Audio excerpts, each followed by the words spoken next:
नमस्कार, न्यूज की पाठशाला में स्वागत है आपका। मैं हूं आपके साथ अनंत त्यागी। सबसे पहले आपको बताते हैं आज कि आज की पाठशाला में आप कौन कौन से चैप्टर आपको पढ़ाने वाले हैं। 2024 में पीएम मोदी वर्सेस मुफ्त वाले वादे। 2024 में एजेंडा क्या होगा? मुफ्त के वादों पर वेलफेयर वर्सेस वोट का चैप्टर होगा कि मुफ्त के वादे किस तरीके से सही साबित होते हैं। इसके साथ ही साथ 60 लाख करोड़ का कर्ज, उसके बावजूद भी फ्री की रेवड़ियां। भारत के पड़ोस में आई नई मुसीबत का चैप्टर आज आपको पाठशाला में बताएंगे। वहीं 35 दिन में भारत को बांट देने वाला अंग्रेज वकील कौन था, यह भी आपको बताएंगे। तो आइए शुरू करते हैं पाठशाला, और सबसे पहले दिन भर की सारी बड़ी खबरों के साथ।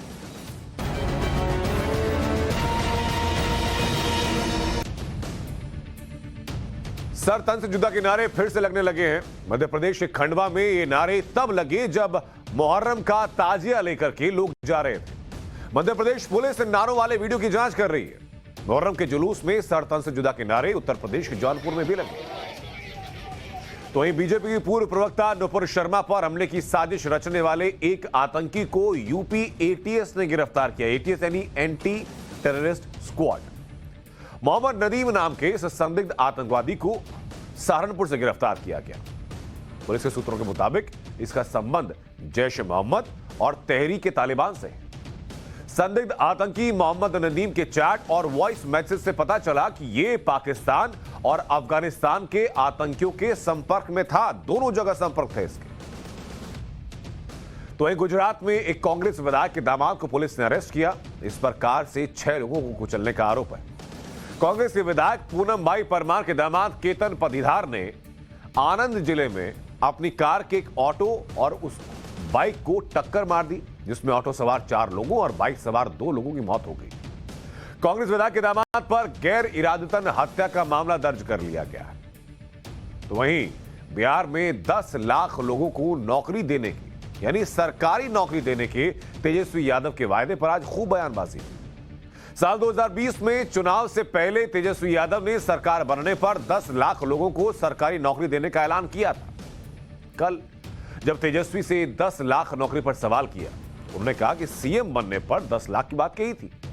वो तो डिप्टी सीएम है, सीएम नहीं है। इस पर केंद्रीय मंत्री गिरिराज सिंह ने तेजस्वी यादव पर वायदे से मुकरने का आरोप लगाया। उधर मुरादाबाद से समाजवादी पार्टी के सांसद एसटी हसन ने कहा कि 2024 के लोकसभा चुनाव के लिए अखिलेश यादव परफेक्ट कैंडिडेट हो सकते हैं। एसटी हसन ने कहा कि अगर समाजवादी पार्टी के 70-80 सांसद जीत जाते हैं तो अखिलेश यादव को पीएम के रूप में जरूर प्रोजेक्ट करेंगे। तो महंगाई के मोर्चे पर एक अच्छी खबर है। जुलाई महीने में खुदरा महंगाई दर 7.01 से घट करके 6.71 हो गई है। खुदरा महंगाई दर के साथ साथ खाद्य महंगाई दर में भी कमी आई है। जुलाई में खाद्य महंगाई दर 6.75 हो गई, जो कि जून में 7.75 थी, यानी लगभग 1% का फर्क है। आरबीआई यानी रिजर्व बैंक ऑफ इंडिया के मुताबिक पिछले 5 महीनों में महंगाई की दर सबसे कम है। तो वहीं आम आदमी पार्टी ने एमसीडी टोल टैक्स में घोटाले के खिलाफ उपराज्यपाल निवास के बाहर प्रदर्शन किया। आम आदमी पार्टी का आरोप है कि एमसीडी टोल टैक्स कलेक्शन में 6000 करोड़ रुपए का घोटाला हुआ है, इसलिए इसकी सीबीआई से जांच कराई जानी चाहिए। आम आदमी पार्टी भले ही 6000 करोड़ के घोटाले का आरोप लगा रही है, लेकिन प्रदर्शन के दौरान इन्हीं के कार्यकर्ताओं के हाथों में जो पोस्टर थे, जो प्लकार्ड थे, वो 6000 करोड़ नहीं बल्कि 600 करोड़ लिखे हुए पोस्टर थे। बीजेपी ने आम आदमी पार्टी के आरोपों को खारिज करते हुए पूछा, घोटाला 6000 करोड़ का था तो पोस्टर पर 600 करोड़ क्यों लिखा आपने? तो वहीं गुरुग्राम में पिटबुल कुत्ते ने एक महिला पर हमला कर दिया। गुरुग्राम के सिविल लाइन इलाके में दफ्तर जा रही महिला पर पिटबुल ने हमला किया। हमले में महिला बुरी तरह घायल हो गई। घायल महिला को दिल्ली के सफदरजंग अस्पताल में भर्ती कराया गया। घायल महिला का आरोप है कि पिटबुल ने अपने मालिक के इशारे पर हमला किया था। तो वहीं हिमाचल प्रदेश में लगातार बारिश से कालका शिमला नेशनल हाईवे पर फ्लाईओवर का एक हिस्सा ढह गया। ये फ्लाईओवर नेशनल हाईवे 5 पर 4 लेन टनल को जोड़ने का काम करता था। फ्लाईओवर ढहने से 2 गाड़ियां इसकी चपेट में आ गई। हादसे के वक्त गाड़ियों में कोई सवार नहीं था। फिलहाल हाईवे को आवाजाही के लिए बंद कर दिया गया है। तो आज की इन बड़ी खबरों को एक साथ आपको दिखाने के बाद अब एक बड़ी खबर सामने। न्यूयॉर्क से खबर है, ब्रेकिंग न्यूज सामने है, जहां न्यूयॉर्क में लेखक सलमान रुश्दी पर हमला किया गया है। एक कार्यक्रम के दौरान एक शख्स ने सलमान रुश्दी पर जानलेवा हमला किया। सलमान रुश्दी को इससे पहले कई दफा धमकी मिल चुकी है, लेकिन अभी तक धमकी को शायद सीरियसली लिया नहीं गया, ऐसी कोई बात हुई नहीं। लेकिन अब यह बात सामने है कि सलमान रुश्दी के ऊपर यह हमला किया गया। सलमान रुश्दी एक प्रख्यात नॉवेलिस्ट, इंडियन बॉर्न नॉवेलिस्ट, जिनके काम और उनका करिश्माई जो लेखन है वो जगह जगह विश्वविख्यात है।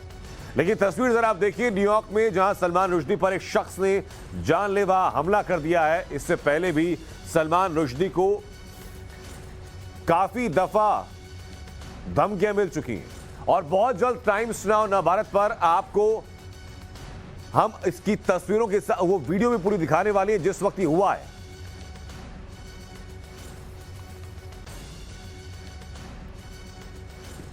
ये बताया जा रहा है कि जिस वक्त ये न्यूयॉर्क में सलमान रुश्दी के ऊपर हमला हुआ, उस वक्त सलमान रुश्दी एक कार्यक्रम में शामिल हो चुके थे और उस कार्यक्रम को संबोधित करने के लिए वो मंच पर थे और मंच पर अचानक ये सलमान रुश्दी के ऊपर हमला किया गया।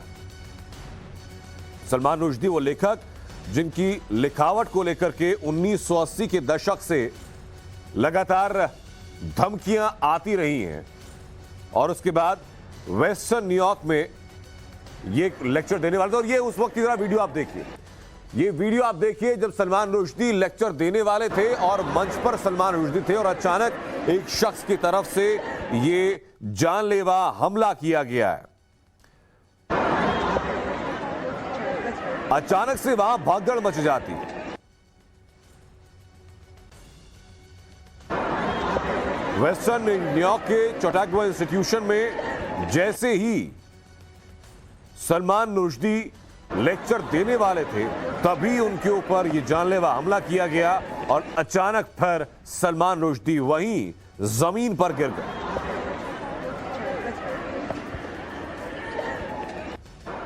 दरअसल सलमान रुश्दी की किताब द सैटेनिक वर्सेस 1988 में बैन कर दी गई थी क्योंकि कहा जा रहा था कि उसको इस्लाम धर्म से संबंधित कई लोग ऐसे हैं जो कि ईश निंदा के तौर पर देखते हैं। उसके बाद ठीक एक साल बाद उनके खिलाफ एक फतवा भी जारी किया गया था सलमान की रुश्दी की मौत को लेकर के 1988 में, सोचिए। और आज ये तस्वीरें भी सामने आ रही हैं। दोनों का कनेक्शन आपस में है या नहीं है, ये इन्वेस्टिगेशन एजेंसी इस बात को जल्द पब्लिक डोमेन में रखेंगे।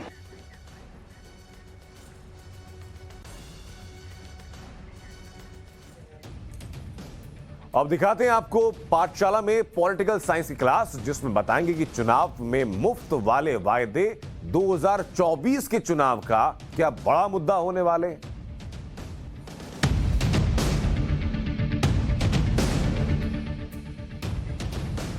जब से भारत के पड़ोसी देशों की आर्थिक हालात बिगड़ी हैं, तब से देश में चर्चा तेज हो गई है कि मुफ्त वाले वायदों से देश के कई राज्यों पर भी आर्थिक संकट आ सकता है।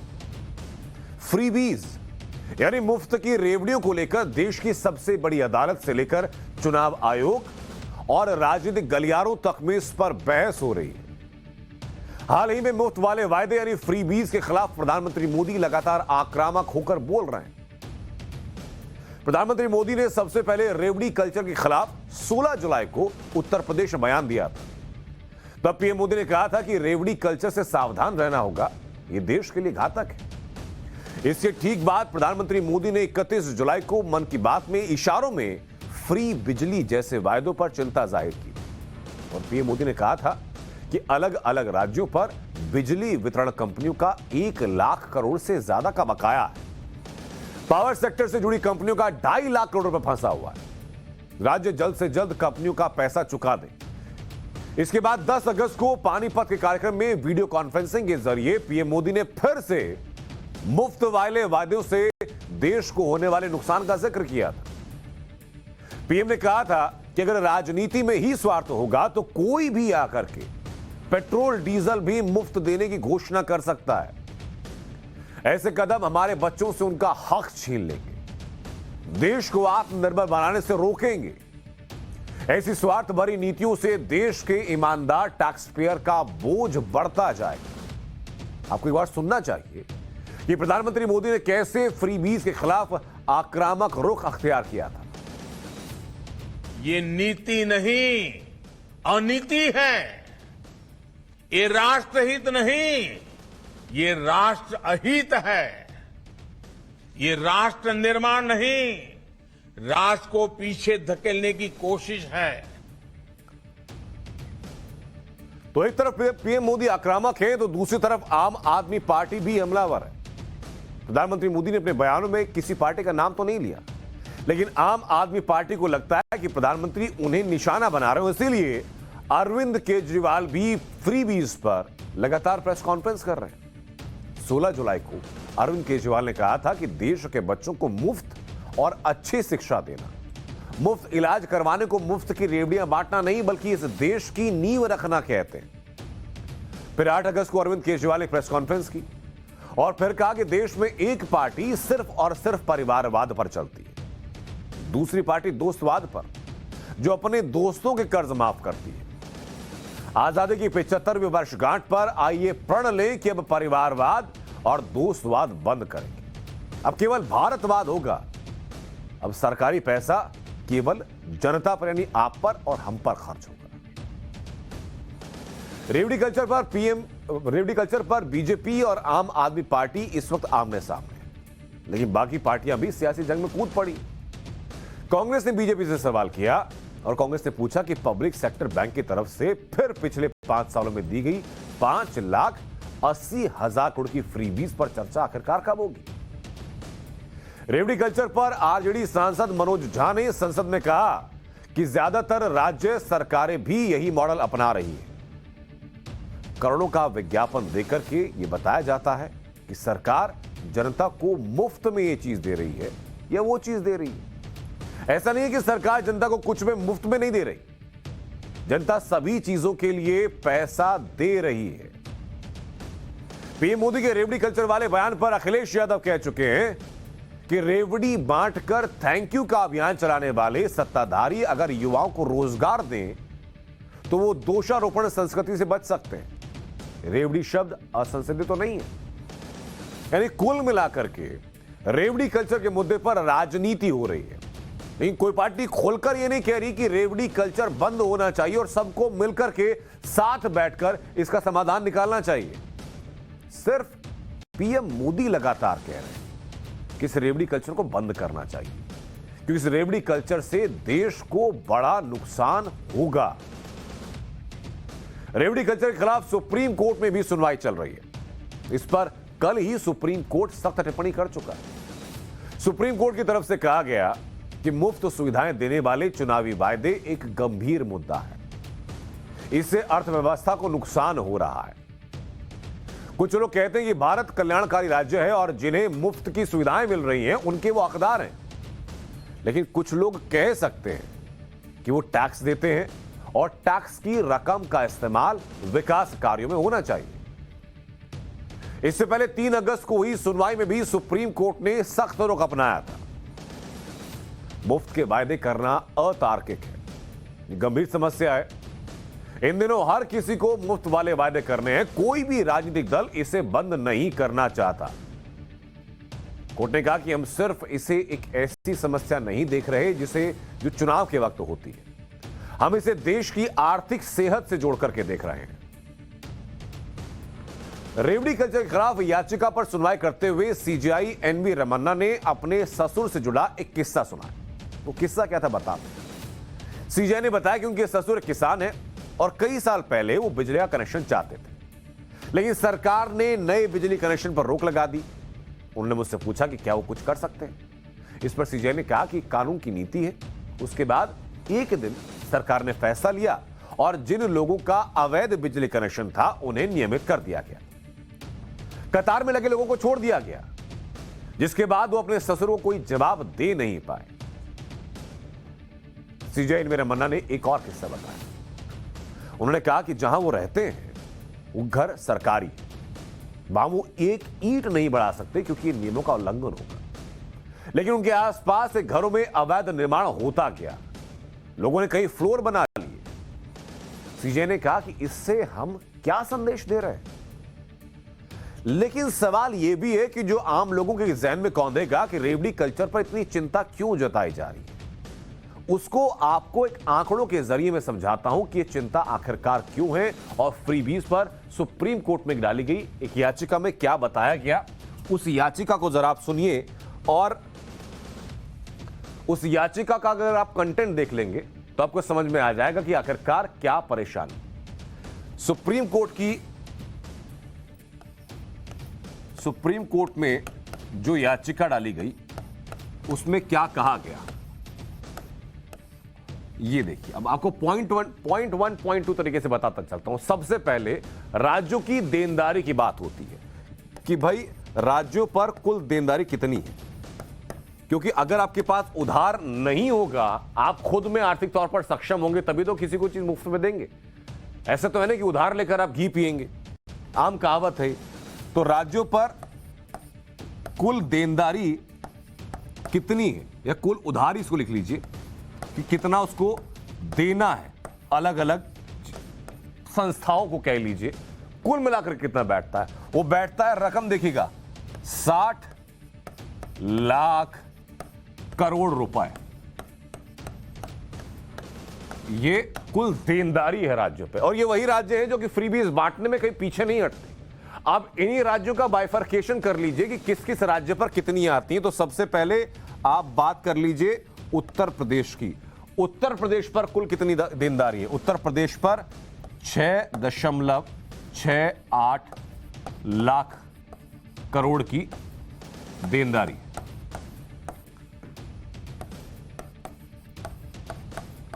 ये जनसंख्या के हिसाब से देश का सबसे बड़ा प्रदेश। अगली बात कर लीजिए, उत्तर प्रदेश के बाद आप महाराष्ट्र की बात कर लीजिए। महाराष्ट्र, जो कि महाराष्ट्र में जहां मुंबई है, जो कि देश की आर्थिक राजधानी कही जाती है, वहां पर कितना उधार है? 5.38 लाख करोड़ रुपए। ये देनदारी है कि उधार है राज्यों के ऊपर। अगली बात कर लीजिए, राजस्थान की बात कर लीजिए। अब राजस्थान पर कितने की देनदारी बैठती, कितने रुपए का उधार है? राजस्थान पर है 3.91 लाख करोड़ का। अगले राज्य की बात कर लेते हैं, पंजाब की बात कर लेते हैं, जो कि खेती में बड़ा समृद्ध राज्य है और वहां के किसान बहुत खुश रहते हैं कि यहां पर जो किसानों को जो उनके फसलों का मूल्य मिलता है वो बहुत बेहतर है। लेकिन उसके बावजूद पंजाब पर देनदारी कितनी है? जगह कम है तो आपको मैं शॉर्ट में लिख के बता दूंगा। पंजाब में कुल जो देनदारी है वो लगभग 2.5 लाख करोड़ की है। यानी 4 बड़े राज्य आपको बता दिए हम लोगों ने कि इन पर कितने कितने की देनदारी है। अब बताइए, जो राज्य पहले से खुद कर्ज में डूबा हुआ हो, जिसकी अर्थव्यवस्था पहले से लगभग 7 लाख करोड़ रुपए, लगभग 5.5 लाख करोड़ रुपए, लगभग 4 लाख करोड़ रुपए और लगभग 2.5 लाख करोड़ रुपए के कर्ज में है जो आपको चुकाना है, उसके बावजूद वो राज्य लोगों को फ्री में देने की सोचता है, तो आखिरकार किस बूते? किसी भी देश या राज्य की आर्थिक स्थिति, आर्थिक सेहत, जीडीपी और उसके अनुपात में कर्ज के आकार से तय होती है। राज्यों के लिए जीडीपी कर्ज का जो रेशो है वो 20% से ज्यादा नहीं होना चाहिए, लेकिन आज देश में ज्यादातर राज्यों में 20% से कहीं ज्यादा है। पंजाब राज्य की जीडीपी का ये जो कर्ज है वो 53.3% है, यानी जो परमिसिबल लिमिट है उसका लगभग 3 गुना ज्यादा। राजस्थान में जीडीपी का जो कर्ज है वो लगभग जो अनुपात है वो लगभग 39.5%, यानी लगभग 40%। बिहार में यही जो अनुपात है वो 38.6% का है। केरल में अनुपात 37% का है। उत्तर प्रदेश का अनुपात 34.9, लगभग 35% का है। पश्चिम बंगाल में यही अनुपात 34.4% का है। झारखंड में जीएसडीपी का 33% कर्ज है। आंध्र प्रदेश में जीएसडीपी का 32.5% कर्ज है। मध्य प्रदेश में लगभग 31.3% कर्ज है। हरियाणा में जीएसडीपी का लगभग 30% यानी 29.4% कर्ज है। एक बहस यह भी छिड़ी हुई है कि हर राज्य सरकार अपने नागरिकों के कल्याण के लिए कुछ योजनाएं चलाती है और इनके बदले जनता से कोई पैसा नहीं लिया जाता, यानी जनता को मुफ्त में योजना का लाभ दिया जाता है। इस नजर से देखा जाए तो हर कल्याणकारी योजना फ्री भी है, तो क्या सबको बंद कर देना चाहिए क्या? यह सवाल हो सकता है ना आपका, लेकिन ऐसा किया नहीं जा सकता। ऐसा क्यों नहीं किया जा सकता? क्योंकि इसके लिए राज्य को कल्याणकारी योजना और चुनाव में वोट के लिए किए गए वायदों में अंतर आपको समझना होगा कि आपके लिए जरूरी क्या है और जिनको वोट चाहिए वो वोट लेने के लिए आपको क्या बता रहे हैं। अब दोनों चीजों को मैं परिभाषित कर देता हूं बहुत आसान शब्दों में। पहली बात करते हैं कल्याणकारी योजना, जिसकी कि आप लोग हकदार हैं, हम लोग हकदार हैं। ये कल्याणकारी योजनाएं वो योजनाएं जिस पर खर्च से राज्य का विकास होता है, इंफ्रास्ट्रक्चर डेवलप होता है, बेहतर चीजें होती हैं, आगे कमाई के रास्ते और बढ़ते हैं। लेकिन फ्रीबीज क्या करती हैं? फ्रीबीज सिर्फ राज्य पर आर्थिक बोझ बढ़ाती है। कल्याणकारी योजना से क्या होता है? हालात के मुताबिक कल्याणकारी योजनाएं लागू की जाती हैं। कहीं अगर फ्लड आ गया तो वहां पर राहत बचाव का काम किया जाएगा, उसका पैसा नहीं लिया जाएगा। फसलें अगर बर्बाद हो गई तो किसानों को हेल्प की जाएगी, उन किसानों से पैसा नहीं लिया जाएगा, उनको मुआवजा दिया जाएगा। कहीं अगर किसी फसल का बीज खराब हो गया तो राज्य सरकार की तरफ से बीज मुहैया कराया जाता है, उससे किसानों का पैसा नहीं लिया जाता। कोई महामारी फैल गई तो फ्री में उसका इंजेक्शन लगवाया जाता है, कोई पैसा नहीं लिया जाता। ये होती है कल्याणकारी योजनाएं। फ्रीबीज क्या होती हैं? चुनाव में वोट पाने के लिए उन फ्रीबीज को लागू किया जाता है। मुफ्त की रेवन्यू को चुनाव में वोट के तौर पर कन्वर्ट करने की कोशिश की जाती है। कल्याणकारी योजना क्या करती है? जनता की भलाई के लिए बहुत जरूरी होती है, लेकिन फ्रीबीज किसी भलाई के लिए जरूरी हो ना हो, लेकिन किसी दीर्घकालीन लाभ के लिए लागू कर दी जाती है। कल्याणकारी योजना एक मकसद को हासिल करने के लिए लागू की जाती है। हालांकि फ्रीबीज का भी एक मकसद होता है, लेकिन वो मकसद जन कल्याण नहीं होता। वो मकसद चुनावी वादों को पूरा करना होता है या फिर चुनाव में पार्टी के लिए वोट बेहतर इकट्ठा करना होता है। कल्याणकारी योजना से मुफ्त शिक्षा आप हासिल कर सकते हैं, मुफ्त इलाज हासिल कर सकते हैं, सस्ते दाम पर राशन हासिल कर सकते हैं, सस्ते दाम पर दवाई हासिल कर सकते हैं। फ्रीबीज में क्या होता है? पानी आपको मुफ्त दे दिया जाएगा, बिजली जिसका आप इस्तेमाल कर रहे हैं वो आपको मुफ्त कर दी जाएगी, यात्रा जो आप अपने लिए कर रहे हैं वो आपको मुफ्त कर दी जाएगी, लैपटॉप और टीवी जो सुविधाएं होती हैं वो आपको मुफ्त कर दिया जाएगा। फ्रीबीज होती है। फ्रीबीज और कल्याणकारी योजनाओं में अंतर को आपको उदाहरण से समझाता हूं। उदाहरण के लिए, कोई राज्य किसानों को मुफ्त बिजली दे रहा है तो किसानों और खेती के लिए ठीक नहीं होगा, क्योंकि मुफ्त बिजली मिलने से किसान ज्यादा पानी की खपत वाली फसल ही बोएंगे और वो किसी दूसरी फसल को उगाने की कोशिश नहीं करेंगे। आसान होता है। इससे कृषि चक्र प्रभावित होगा और खेतों की जो उर्वरा शक्ति है वो कम हो जाएगी। अब कल्याणकारी योजना को उदाहरण से समझिए। जैसे कोविड काल में लोगों को मुफ्त राशन या मुफ्त टीका दिया गया। इन योजनाओं को लागू करने से आर्थिक बोझ बढ़ा, लेकिन संकट काल में लोगों की जान बचाने के लिए इसको लागू करना जरूरी था। इसलिए इसको मुफ्त की रेवड़ियां यानी फ्रीबीज की कैटेगरी में नहीं रखा जा सकता, क्योंकि लोगों के लिए जरूरी था। फ्रीबीज योजना से सिर्फ आर्थिक संकट ही पैदा नहीं हो सकता, इसमें कुछ सामाजिक दुष्प्रभाव भी। जैसे मुफ्त की योजनाओं से लोगों में यह भावना आने लगती है कि उन्हें हर चीज मुफ्त में मिल सकती है, वो कम प्रयास में भी आराम से जिंदगी जी सकते हैं। इससे उनकी जो प्रोडक्टिविटी है, काम करने की क्षमता है, वो कम होने लगती है। जैसे किसानों की ऋण माफी योजना, आपको पहले बताया था हमने कि ऐसी योजना का लाभ ज्यादातर उन लोगों को मिलता है जिनको इसकी जरूरत नहीं होती। उन्हें जब भी ऋण माफी का विकल्प मिलता है तो वो सक्षम होने के बावजूद ऋण चुकाते नहीं है। और आप गांव देहात के इलाकों में जाएंगे तो आपको लोगों की मानसिकता कई जगह पर देखने के लिए मिलेगी कि लोग कर्ज ले लेते हैं इस मानसिकता के साथ कि साल, 2 साल, 4 साल, 5 साल में चुनाव नजदीक आते आते किसी ना किसी तरीके से चुनाव के पहले कर्ज माफ हो ही जाए, जबकि जरूरत नहीं होती उनको माफी की। फ्रीबीज का दूसरा सामाजिक दुष्प्रभाव टैक्स पेयर्स पर पड़ता है, जो करदाता हैं उन पर पड़ता है, जिसका जिक्र सुप्रीम कोर्ट और प्रधानमंत्री कर चुके हैं। पूरे देश में रेवड़ी कल्चर के खतरे पर बहस हो रही है। इसके बावजूद राजनीतिक पार्टियां मुफ्त ये रेवड़ियां बांटने में लगी हैं। उदाहरण आप लीजिए तेलंगाना का, वहां 10 लाख नए पेंशनधारी बनाए गए हैं। बताइए, 11 अगस्त को तेलंगाना के सीएम केसीआर ने मुफ्त पेंशन का ऐलान किया। 10 लाख लोगों को सामाजिक सुरक्षा पेंशन के 2016 रुपए प्रति माह मिलेंगे। 15 अगस्त से तेलंगाना में 10 लाख लोगों को पेंशन मिलनी शुरू हो जाएगी। आसरा योजना के तहत अब राज्य में कुल 36 लाख लोगों को पेंशन मिलेगी और ये तब है जब तेलंगाना पर कुल 3,29,000 करोड़ रुपए से ज्यादा का कर्ज है। इस देश में फ्री का कल्चर कितना हावी है, इसे एक और उदाहरण से बताता हूं आपको। अभी आजादी के अमृत महोत्सव के चलते कई स्मारकों में टिकट फ्री किया गया। आगरा के ताजमहल में जब ऐसा किया गया तो इतनी भीड़ आ गई कि उसे रोकना मुश्किल हो गया। बाद में फ्री टिकट को बंद करना पड़ा। रेवड़ी कल्चर से होने वाले आर्थिक खतरे को समझने के लिए आपको बिजली पर मिलने वाली सब्सिडी को जरा देखना चाहिए।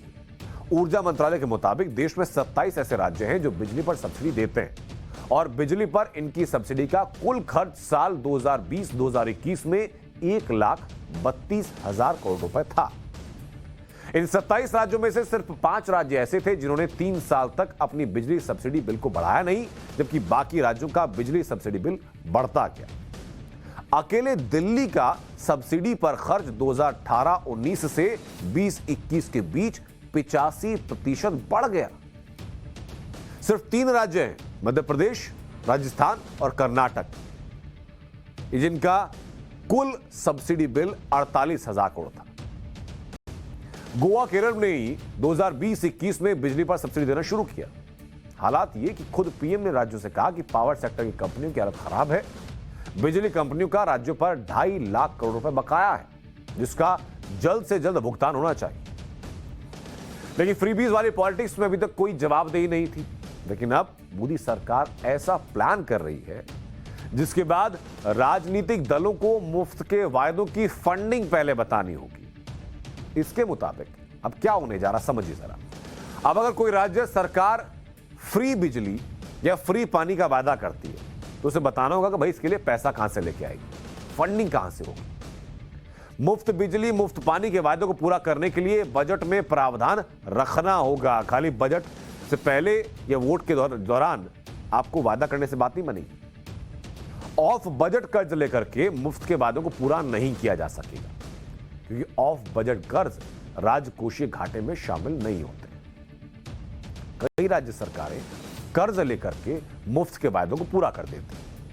यह कर्ज राजकोषीय घाटे में शामिल होता नहीं है, लेकिन इससे राज्य पर पड़े बोझ का आकलन नहीं हो पाता। मोदी सरकार जो प्लान बना रही है उसके मुताबिक अगर कोई राज्य 200 यूनिट तक मुफ्त बिजली दे रहा है तो राज्य सरकार को बिजली कंपनियों को पारदर्शी तरीके से भुगतान करना होगा और इस भुगतान को राज्य के वित्तीय घाटे के रूप में दिखाना होगा। बिजली कंपनियों के बकाये को राज्य सरकार छिपा लेती है, इनके बारे में चर्चा नहीं करती। इससे बिजली कंपनियों को नुकसान होता है और राज्य की बैलेंस शीट में गड़बड़ शुरू हो जाती है। यह अच्छी बात है कि मुफ्त वाले वादों पर देश में बहस हो रही है। इसके लिए कमेटी बनाने की बात चल रही है, लेकिन देश की आर्थिक सेहत को सुधारने के लिए मुफ्त वाले वादों की आदत को छोड़ना होगा। ऐसे वादे जो सिस्टम पर आर्थिक बोझ बढ़ाएं, जो सिर्फ और सिर्फ चुनावी फायदे के लिए किए जाएं, उनको वोटर्स को रिश्वत देने की कैटेगरी में रखा जाना चाहिए और इस पर सख्ती से रोक लगाई जानी चाहिए, क्योंकि मुफ्त वाली राजनीति से देश को नुकसान होता है, देश की अर्थव्यवस्था पर बोझ पड़ता है। हमें इस वक्त दुनिया के हालात देखने चाहिए। हमारे पड़ोस में जितने देश हैं वहां की अर्थव्यवस्था खस्ता हाल है। श्रीलंका हो, पाकिस्तान हो, नेपाल हो या बांग्लादेश का नंबर आ चुका है। पाठशाला में अब आपको आज बांग्लादेश के आर्थिक संकट का चैप्टर पढ़ाते हैं।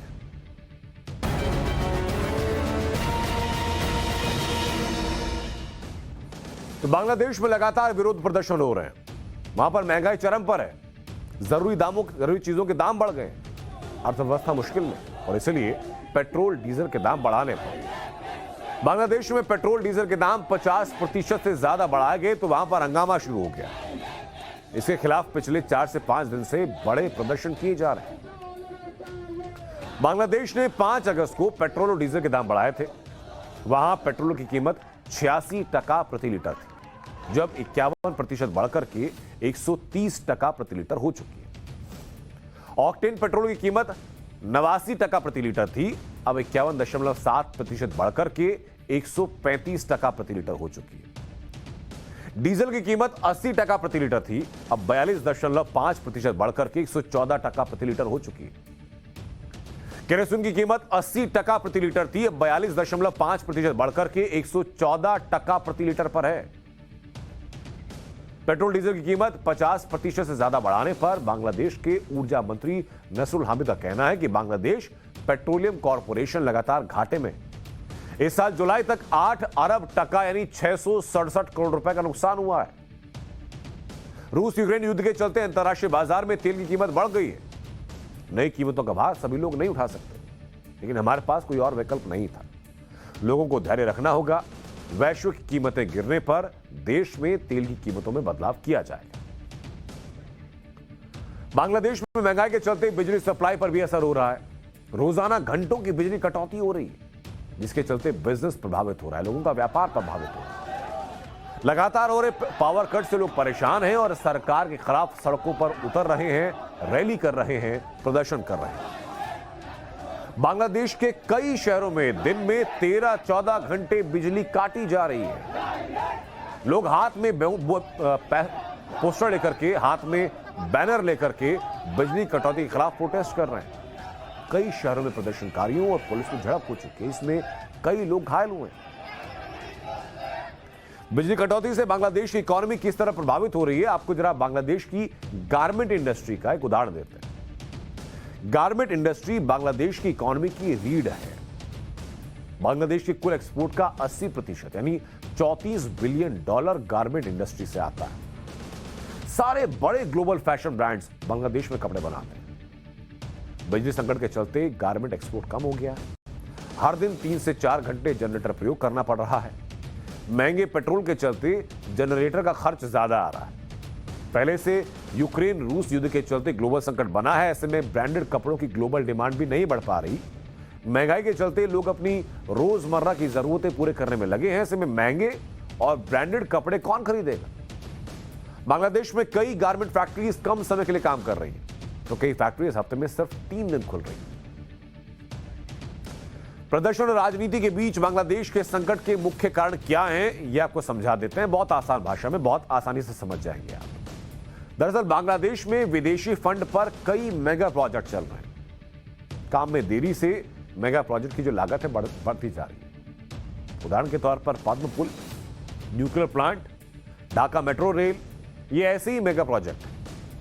बांग्लादेश का बैंकिंग सेक्टर पहले से संकट में है। 2019 में बांग्लादेश के केंद्रीय बैंक का $11 बिलियन से ज्यादा का लोन डिफॉल्ट हो गया। आईएमएफ ने कहा कि डिफॉल्ट होने वाला लोन इससे ज्यादा है। बांग्लादेश के केंद्रीय बैंक पर भ्रष्टाचार के आरोप लगे। बांग्लादेश का एनर्जी सेक्टर पहले से खराब व्यवस्था का शिकार है। बिजली कंपनी को 2010 से 2021 तक $7 बिलियन की सब्सिडी दी गई। सब्सिडी के बाद भी ग्राहकों को महंगी बिजली लेनी पड़ रही है। बांग्लादेश में मनी लॉन्ड्रिंग के केसेस तेजी से बढ़ रहे हैं। 2009 से 2018 तक सालाना $8 बिलियन से ज्यादा रकम विदेश भेजी जाती थी। स्विस बैंक में बांग्लादेशियों की जमा रकम 2021 में 55% से ज्यादा बढ़ गई। इन सारी समस्याओं के चलते बांग्लादेश का विदेशी मुद्रा भंडार तेजी से कम हो रहा है। बांग्लादेश का विदेशी मुद्रा भंडार 2021 में $45 बिलियन था।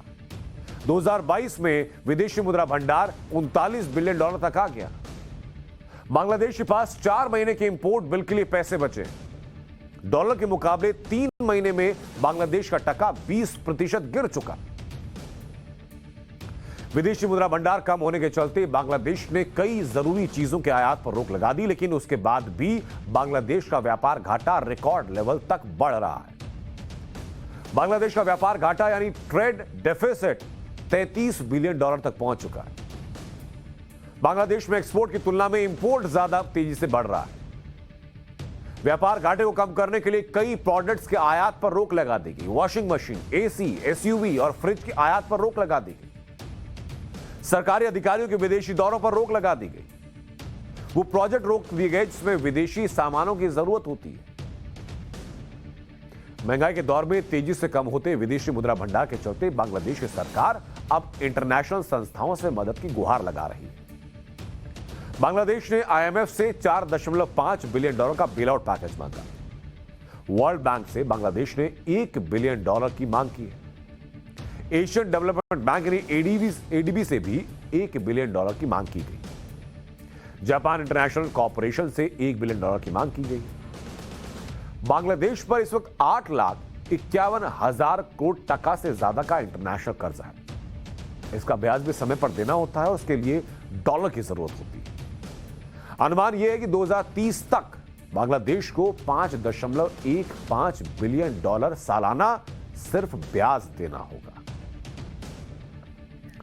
तो बांग्लादेश के आर्थिक हालात के बाद पाठशाला में अब आजादी के 75वें साल पर हिस्ट्री की स्पेशल क्लास।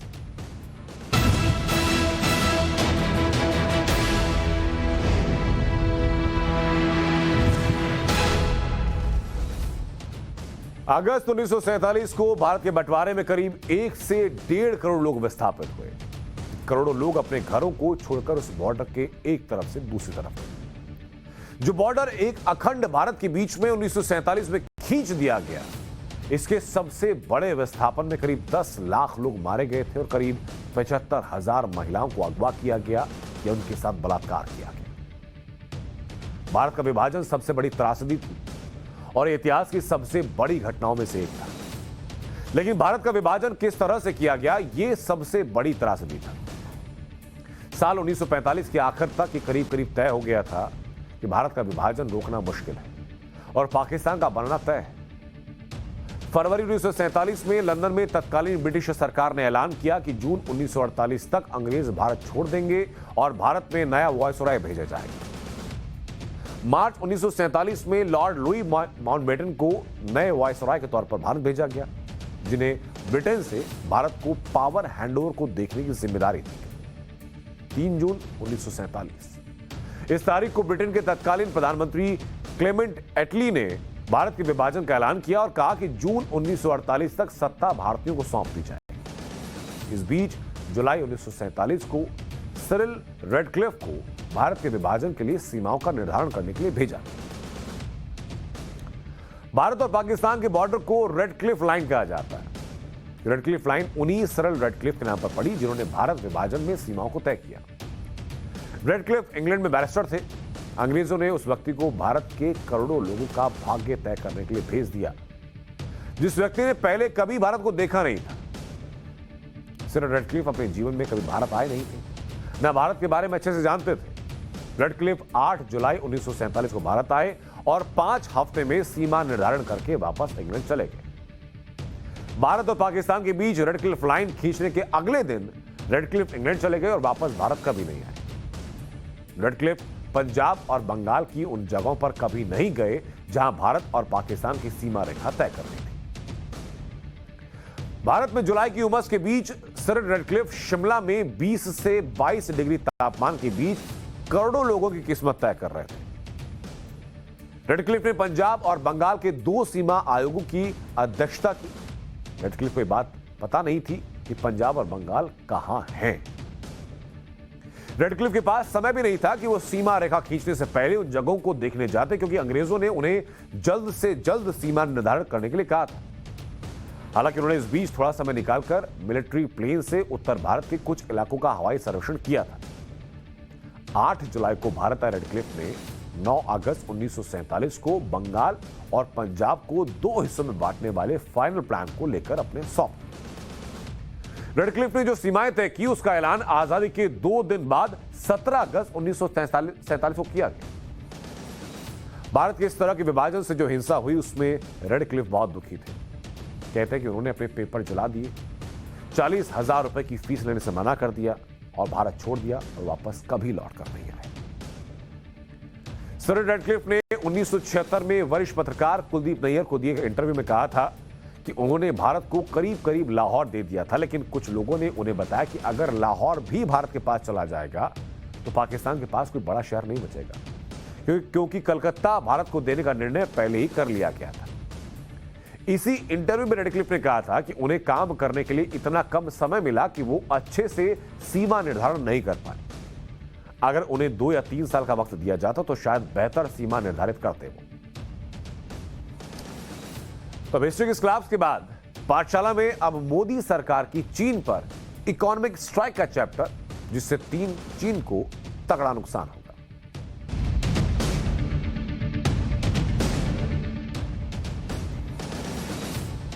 चीन की तरक्की के पीछे उसका सस्ता लेबर और सस्ते प्रोडक्ट्स एक अहम कारण है। भारत समेत पूरी दुनिया में चीन अपने इलेक्ट्रॉनिक प्रोडक्ट्स बेच रहा है। अगर स्मार्टफोन की बात करें तो भारत में सस्ते स्मार्टफोन मार्केट में चाइनीज कंपनियों का दबदबा है। लेकिन अब मोदी सरकार वो फैसला लेने वाली है जिससे चाइनीज कंपनियों को हजारों करोड़ का नुकसान होगा और भारत को फायदा होगा। क्या है? भारत सरकार चीन के सस्ते स्मार्टफोन पर बैन लगाने पर विचार कर रही है। ब्लूमबर्ग की रिपोर्ट के मुताबिक चाइनीज कंपनियों के 12,000 से कम के स्मार्टफोन पर बैन लगाया जा सकता है। भारत के घरेलू स्मार्टफोन को बढ़ावा देने के लिए फैसला लिया जा सकता है। इस फैसले से चाइनीज कंपनीज को हजारों करोड़ रुपए का नुकसान होगा। शाओमी, वीवो, ओप्पो समेत कई चाइनीज स्मार्टफोन कंपनियों के खिलाफ पहले से टैक्स चोरी और मनी लॉन्ड्रिंग की जांच चल रही है। ऐसे में सरकार अगर 12,000 रुपए से कम के स्मार्ट चाइनीज फोन पर बैन लगाती है तो चीन पर बड़ी इकोनॉमिक स्ट्राइक होगी। 12,000 रुपए से कम के स्मार्टफोन बाजार पर चाइनीज कंपनियों का कब्जा है। इसे एंट्री लेवल सेगमेंट कहा जाता है। भारत में स्मार्टफोन बाजार 11 लाख करोड़ रुपए से ज्यादा का है। इसमें 12,000 से कम के स्मार्टफोन का मार्केट शेयर 65% है। यानी भारत में एंट्री लेवल स्मार्टफोन का मार्केट लगभग 7.2 लाख करोड़ रुपए का है। भारत के कुल स्मार्टफोन मार्केट में चाइनीज कंपनियों की हिस्सेदारी 65% है। पिछले 3 महीने में भारत में 10 करोड़ से ज्यादा स्मार्टफोन की बिक्री हुई। इसमें 80% स्मार्टफोन चाइनीज कंपनियों के थे। लेकिन चाइनीज कंपनियों ने कैसे भारत के स्मार्टफोन बाजार पर अपनी पकड़ बनाई, इसका एक आंकड़ा आपको बताते हैं। दरअसल 2015 में भारत के स्मार्टफोन मार्केट में 68% हिस्सेदारी भारतीय कंपनियों की थी। 2015 में भारत में चाइनीज कंपनियों की हिस्सेदारी सिर्फ 32% थी। 2022 में चाइनीज कंपनियों की हिस्सेदारी बढ़कर के 65 हो गई, जबकि भारतीय कंपनियों की हिस्सेदारी सिर्फ 1% रह गई। आज भारत के टॉप 5 ब्रांड में 4 चाइनीज कंपनी है। एंट्री लेवल सेगमेंट से चाइनीज कंपनियों के बाहर हो जाने से भारतीय कंपनियों को बूस्ट मिलेगा, ताकत मिलेगी। भारत में सबसे ज्यादा स्मार्टफोन Xiaomi कंपनी के बिकते हैं, जो चाइनीज है। अगर सरकार 12,000 से कम के स्मार्टफोन पर बैन लगाती है चाइनीज स्मार्टफोन पर, तो इसका Xiaomi पर क्या असर होगा बताते हैं आपको। Xiaomi ने 2014 में भारतीय स्मार्टफोन मार्केट में एंट्री की थी। तब से लेकर अब तक भारत में 20 करोड़ रुपए से ज्यादा के स्मार्टफोन बेचे। 2021 में भारत में बिकने वाला हर चौथा स्मार्टफोन Xiaomi का था। 2021 में Xiaomi ने भारत में 68,000 करोड़ से ज्यादा के फोन बेचे और 66% से ज्यादा स्मार्टफोन 12,000 रुपए से कम के। लेकिन बैन की इस खबर से ही इसी हफ्ते Xiaomi के शेयर 3.6% तक गिर गए। इसी साल Xiaomi की जो शेयर है वो कुल मिलाकर के 35% से ज्यादा गिर चुके। लेकिन अगर चाइनीज कंपनियों के 12,000 रुपए से कम के स्मार्टफोन की बिक्री पर बैन लगता है तो उसका कारण क्या है, ये जानिए जरा। पहला कारण है डेटा सुरक्षा। चीन की कई कंपनियों पर डेटा चोरी का आरोप लग चुका है। भारत के यूजर्स की अहम जानकारियां चीन भेजने का आरोप है। इसीलिए 5G नीलामी से चाइनीज कंपनी को बाहर रखा गया था। दूसरा कारण, चाइनीज कंपनियों के बिजनेस मॉडल पर सवाल खड़े हो रहे हैं। Xiaomi, Vivo, Oppo जैसी कंपनी पर टैक्स चोरी का आरोप लगा। ओप्पो पर 4,389 करोड़ रुपए के टैक्स चोरी का आरोप है। वीवो पर 2,217 करोड़ रुपए के कस्टम चोरी का आरोप है। तीसरा कारण, चीन का भारत विरोधी स्टैंड है। भारत और चीन सीमा पर पिछले काफी वक्त से तनाव बना है। चीन अपनी हरकतों से भारत को उकसाने की कोशिश कर रहा है। चीन ने LAC से सैनिकों की तैनाती कम नहीं की। LAC पर तनाव के बाद से अब तक मोदी सरकार चीन के कई एप्लीकेशंस पर बैन लगा चुकी है, जिनकी संख्या 300 से ज्यादा है। मोदी सरकार का पूरा फोकस हर क्षेत्र में आत्मनिर्भर होने का है।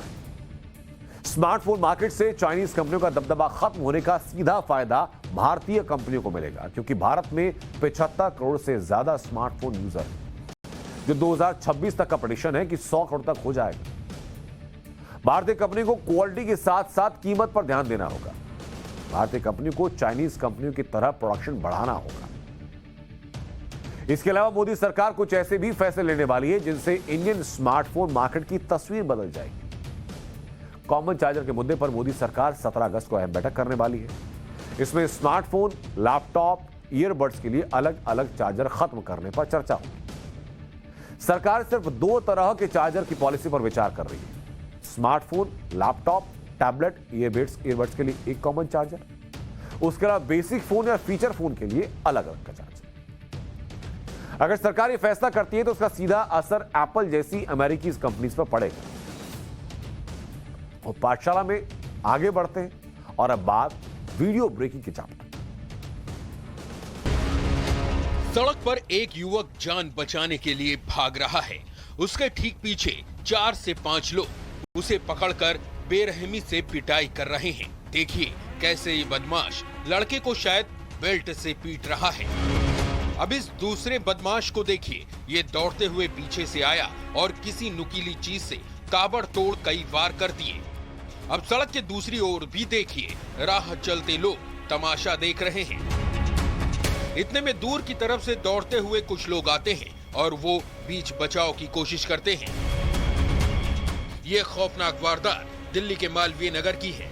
यहाँ 22 साल के नौजवान मयंक शाम के समय बेगमपुर में एक किले में अपने दोस्त के साथ बैठा हुआ था। तभी 4 से 5 लोग वहाँ पहुँचे और मयंक पर पत्थरों से हमला कर दिया। मयंक जान बचाने के लिए सड़क की तरफ भागा, लेकिन यहाँ भी बदमाशों ने उसे घेरा और मार दिया। जिसने भी इस वीडियो को देखा वो दंग रह गया। लोगों को ये समझ में नहीं आया कि आखिर हुआ क्या है। रोंगटे खड़े करने वाला ये वीडियो केरल के कोल्लम से आया है, जहां एक शख्स कार के साथ खींचता जा रहा है। घटना कोल्लम के टोल प्लाजा की है। यहां टोल टैक्स मांगने पर कार चालक ने दबंगई दिखाई। टोल पर मौजूद कर्मचारी ने कार चालक से टैक्स मांगा, लेकिन टैक्स दिए बिना ही उसने कार को स्पीड में आगे बढ़ा दी और साथ में टोल कर्मी को भी घसीटता चला गया। आपको जानकर हैरानी होगी कि कार के ड्राइवर ने टोल कर्मी को करीब 30 मीटर तक घसीटा और घसीटने के बाद कर्मचारी को धक्का देकर गिरा दिया। इस घटना में टोल कर्मी गंभीर रूप से जख्मी हो गया। टोल पर दबंगई की ये घटना सीसीटीवी कैमरे में कैद हो गई। फिलहाल पुलिस सीसीटीवी फुटेज के आधार पर आरोपी की तलाश कर रही है। बीच सड़क एक दुकान के अंदर से आग के शोले निकल रहे हैं। हॉलीवुड कैफे नाम की ये शॉप भयानक आग की चपेट में है। आग इतनी भयंकर है कि शॉप से लगी बगल वाली शॉप को भी अपनी चपेट में ले लिया है। आप देख सकते हैं कि हॉलीवुड कैफे नाम की शॉप में ऊपरी मंजिल पर आग लगी है और ठीक नीचे वाले माले पर कुछ लोग फंसे हुए हैं, जो खिड़की से लगातार झांक रहे हैं। ये लोग नीचे खड़े लोगों से खुद को बचाने की गुहार लगा रहे हैं। ये आग असल में श्रीनगर के सबसे चर्चित लाल चौक इलाके में लगी। लाल चौक की फेमस बेकरी शॉप में आग लगने से हड़कंप मच गया। आग लगने की वजह क्या थी, ये अब तक पता नहीं चला है, लेकिन दमकल कर्मियों की सूझबूझ से आग को और ज्यादा फैलने से रोक लिया गया है। ये हिंदुस्तान की ताकत है, सर्वधर्म संभाव वाले भारत की असल पहचान है, जहां हर घर तिरंगा कैंपेन में देश का बच्चा बच्चा जुड़ रहा है, फिर वो चाहे किसी भी धर्म मजहब का क्यों ना हो, क्योंकि ये वतन की बात है, देश प्रेम की बात है। तस्वीर लखनऊ से आई, जहां आज मुस्लिम समाज के सैकड़ों लोगों ने तिरंगा यात्रा निकाली। इस्लामिक सेंटर ऑफ इंडिया से जुड़े मौलाना खालिद रशीद फिरंगी महली की संस्था से जुड़े शाहीन एकेडमी के लोगों ने हाथों में तिरंगा लेकर रैली निकाली। आजादी के पर्व पर केंद्र सरकार ने हर घर तिरंगा अभियान की शुरुआत की है। इस मौके पर खालिद रशीद फिरंगी महली ने मुस्लिम समाज के लोगों से अपील की है कि वो आजादी के अमृत महोत्सव में अपने अपने घरों पर तिरंगा फहराएं। शाहीन एकेडमी ने ऐलान किया है कि 15 अगस्त को उनके संस्था में तिरंगा फहराया जाएगा और राष्ट्रगान गाया जाएगा।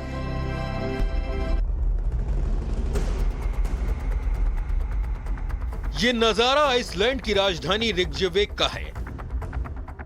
एक दो नहीं, सैकड़ों की संख्या में लोग ज्वालामुखी को करीब से देखने पहुंचे थे।